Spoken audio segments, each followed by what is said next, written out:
आड़ू के जूस को लोग आम चीज समझते हैं और सिर्फ टेस्ट के लिए इस्तेमाल करते हैं। और अगर आपको ये पता चल जाए कि आड़ू गर्मियों के मौसम में क्यों आते हैं, इसमें अल्लाह ताला की क्या हिकमत है और इसको इस्तेमाल करने से आपको कौन कौन से फायदे हासिल होते हैं, तो यकीन माने आप अल्लाह का शुक्र किए बगैर नहीं रह पाएंगे।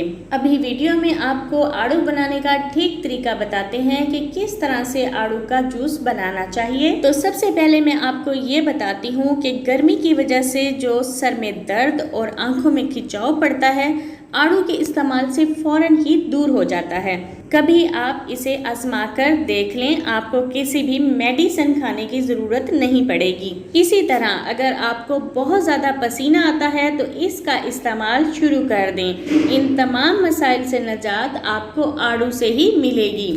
यहाँ पर मैंने आड़ू की कटिंग तो कर ली है। कुछ सॉफ्ट आड़ू थे, इनके छिलके ही मैंने साथ साथ उतार लिए हैं। कुछ इसमें रह भी गए होंगे, तो इसका भी हल हम बाद में निकाल लेंगे।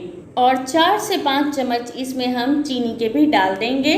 आड़ू के जूस को ठंडा बनाने के लिए मैंने आड़ू के ही आइस क्यूब बना लिए थे, ताकि हम इसमें ज़्यादा से ज़्यादा आड़ू का इस्तेमाल करें और कम ही इसके अंदर पानी डालें। यहाँ पर मैंने इसमें सिर्फ और सिर्फ 1 गिलास पानी शामिल किया है। ये घर पर ही इतना मज़े का बनकर तैयार होगा कि आप बाज़ार से पीने का तो तसव्वुर ही नहीं करेंगे। इसमें कोई इतनी ज़्यादा मेहनत करने की ज़रूरत नहीं पड़ती, बस आड़ू काटें और इसे ग्राइंड कर लें और जो इसके छिलके हैं इसे हम छन्नी की मदद से छान लेंगे। गर्मियों के मौसम में अक्सर लोगों की स्किन पर फोड़े फुंसियाँ बनते रहते हैं।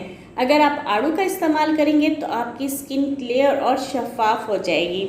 आड़ू का इस्तेमाल आँखों के गिर्द स्याह हलकों को मुकम्मल तौर पर ख़त्म कर देता है और इसका इस्तेमाल न सिर्फ स्किन की मुख्तलिफ बीमारियां बल्कि यहाँ तक कि स्किन कैंसर से भी बचाता है। इसलिए जब तक सख्त गर्मी पड़ रही है, कोशिश करें कि रोज़ाना ही आड़ू के जूस का इस्तेमाल करें। इस जूस पीने के फ़वाइद आपको रोज़ाना ही वक्त गुजरने के साथ साथ नज़र आते जाएंगे।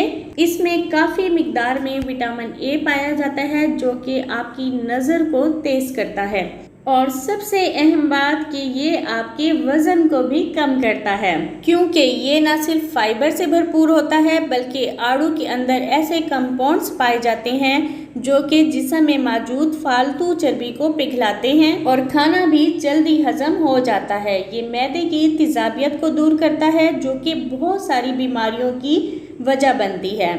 अगर आपको मेरी वीडियोस अच्छी लगती हैं तो मुझे कमेंट्स करके ज़रूर बताया करें कि आपको मेरी ये रेसिपीज़ कैसी लगी हैं। और जो लोग न्यू हैं मेरे चैनल पर, तो जल्दी से मेरे चैनल को सब्सक्राइब कर दें ताकि आने वाली न्यू वीडियो की नोटिफिकेशन सबसे पहले आपको मिले। दुआ में याद रखें। अल्लाह हाफिज़।